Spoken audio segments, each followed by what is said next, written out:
Good morning, student. I am Sapna Singh, your political science teacher. Welcome again. Today we discuss about the Chinese invasion 1962. In previous video, we discussed about peace and conflict with China. In this video, we discuss the Chinese invasion 1962. जैसा हम अपनी पिछली video में read कर चुके थे कि नेहरू जी ने कहा था कि जो चाइना है वो हम पे कभी भी वॉर नहीं करेगा। इस रीजन से उन्होंने बॉर्डर पे ओनली पैरामिलिट्री फोर्स को लगा रखा था, वहां पे मिलिट्री को नहीं स्थापित किया गया था। और लेकिन चाइना ने इसका कहीं ना कहीं बेनिफिट उठाया और इंडिया पे 1962 में आक्रमण कर दिया। India claimed that the boundary was a matter settled in colonial time, but China said that any colonial decision did not apply. India ने बोला कि जो बाउंड्री का जो मैटर था ये ब्रिटिश टाइम में ही सेट हो चुका था, लेकिन चाइना इसको मानने को तैयार नहीं था। जो कॉलोनियल रूल के टाइम में जो डिसीजन लिया गया था, the main dispute was about the western and eastern end of long border. जो वेस्टर्न ईस्टर्न का जो मैटर था ये मेन रीजन बना हुआ था लड़ाई का। China claim areas within the India territory, Aksai Chin and area in the Ladakh region of Jammu and Kashmir. जो लद्दाख का जो रीजन था जम्मू कश्मीर के पास जो लद्दाख है, अकाई चीन, ये मेन मैटर था लड़ाई का। Much of the state of Arunachal Pradesh is what was then called NEFA north eastern frontier agencies. और जो अरुणाचल प्रदेश का एरिया था नॉर्थ ईस्टर्न, ये भी डिस्प्यूट का मेन रीजन बना हुआ था। Between 1957 and 1959 the Chinese occupied the Aksai Chin area and build a strategic road there. और चाइना ने कहीं ना कहीं जो पैरामिलिट्री फोर्स बॉर्डर लगा रखी थी उसका बेनिफिट उठाते हुए 1957-1959 में अक्साई चीन पे आक्रमण कर दिया और वहां पे अपनी रोड बना ली। And despite a very long correspondence and discussion among the leaders, these differences could not be resolved। और इस रीजन से इंडिया और चाइना के जो बड़े बड़े लीडर्स थे उनके बीच में काफ़ी वार्तालाप हुआ, काफ़ी बातचीत हुई, लेकिन इसका सोल्यूशन नहीं हो पाया। और जो चीन था वो पीछे नहीं हटा, वो बार बार अक्साई चीन को अपना एरिया मानता रहा। वो वहाँ से किसी भी बात पे सहमत नहीं होने को तैयार था। In October 1962 China launched a swift and massive invasion on both the disputed region. और 1962 अक्टूबर में चाइना ने कहीं ना कहीं एक घुसपैठ करी और लड़ाई स्टार्ट कर दी। The first attack lasted 1 week and Chinese forces captured some key areas इन अरुणाचल प्रदेश। और पहला अटैक उसने अरुणाचल प्रदेश पे किया फर्स्ट वीक में। The second wave of attack came next month from the western front in Ladakh. और सेकंड जो अटैक था वो लद्दाख में था। एक महीने के बाद नवंबर में वो लद्दाख पे किया गया।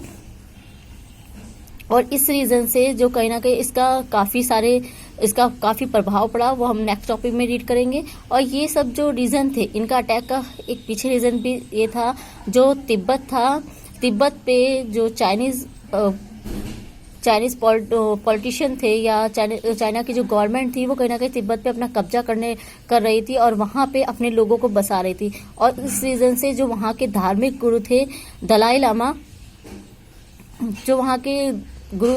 लामा, वो इंडिया से शरण लेने की मांग रहे थे और इंडिया ने उनको शरण दे दी थी। तो इसके कारण भी जो चीन था वो इंडिया के खिलाफ हो गया था कि इंडिया जो चीन के जो अंदरूनी मामले हैं उसमें कहीं ना कहीं दखल अंदाजी कर रहा है। इस रीजन से भी था जो चाइना ने, ये काफी सारे रीजन थे चाइना के और इंडिया के बीच में दरार के या कहीं कड़वाहट के।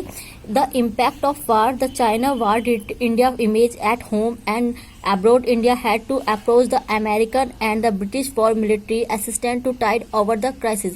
1962 का जो अटैक था चाइना का, इसने कहीं ना कहीं जो इंडिया की जो इमेज थी वो अंदर और बाहर दोनों तरफ ही खराब कर दी थी।